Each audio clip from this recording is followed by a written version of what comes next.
Hello. Good morning, if it's morning for you. Today, we're going to be working the heart and the small intestine meridian. So, for practice today, you'll need a blanket and a bolster, or you can use 2 blocks if you want. So, grab those props, and I'll get 2 blocks to show you. All right.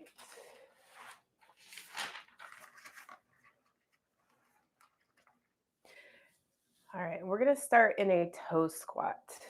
So this is a class favorite. You're going to come to hands and knees. If you want to throw a blanket under your knees, you can here. Tuck your toes under, sit back on your heels.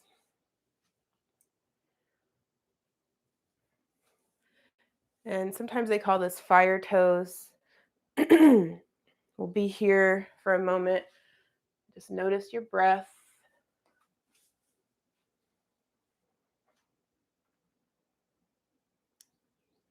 You can always come out of a pose if you need to. If this causes you knee pain, you can try rolling up a blanket and placing that underneath your knees.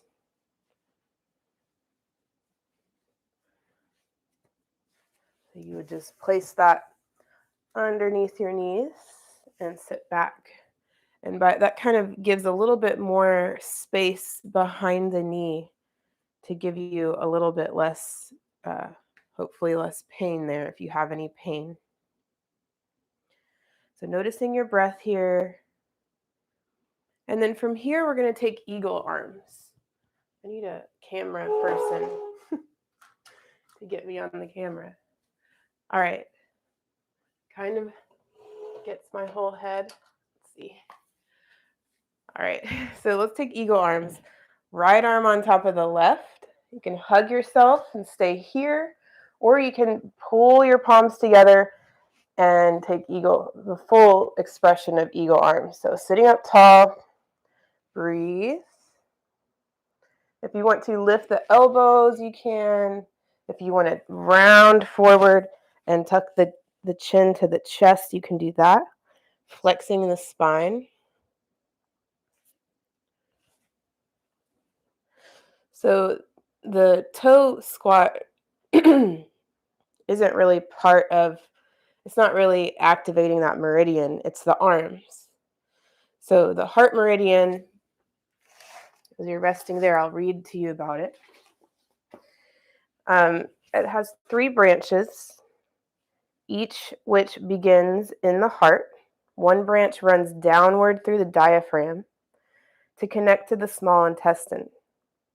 The second branch runs upward from the heart along the side of the throat to meet the eye. The third branch runs across the chest from the heart to the lung, then descends and emerges under the arm or the underarm. It passes along the midline of the inside of the upper arm, runs downward across the inner elbow, along the midline of the inside of the forearm, crosses the wrist and palm, and terminates at the inside tip of the little finger, where it connects with the small intestine meridian. Let's rise up. Uncross your arms. Just take your arms out wide like you're going to run and give someone a big hug.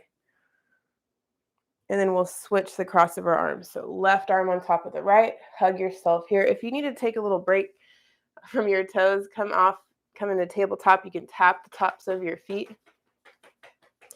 Once you've been doing that pose for a while, you stop getting that fiery feeling in your toes. So practice makes that go away. So I just didn't even notice that feeling. So if you want to continue with tucking the toes and sitting back, you can. Or if you want to stretch the tops of the feet, you can untuck the toes, sit back on the heels, and then we'll take the opposite arms. Left arm on top of the right. Hug yourself here or hug upward and grab your palms. Lift the elbows. Breathe. Stay here or round forward. tucking the chin to the chest. So back to the heart meridian, I was told in my training that if someone's having a heart attack or having symptoms of a heart attack, to go and pinch the tip of their pinky. And that adds that's a pressure point for the heart. So I don't know if that works or if it's true, but interesting little tip, little tool to put in your toolbox. So round the spine here, if it's okay with your spine, tuck your chin to your chest. And I'll talk about the small intestine meridian.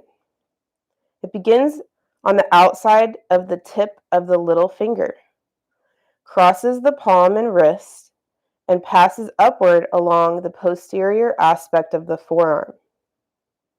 The meridian continues upward along the posterior border of the lateral aspect of the upper arm, circles behind the shoulder, and runs to the center of the uppermost part of the back, where it meets the governing meridian.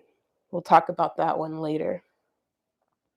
Here the meridian divides into two branches, one entering internally to connect with the heart, the diaphragm, and the stomach, before entering its pertaining organ, the small intestine. The second branch ascends along the side of the neck to the cheek and outer corner of the eye, before entering the ear. A short branch leaves the meridian on the cheek and runs to the inner corner of the eye, where it connects with the bladder meridian. And here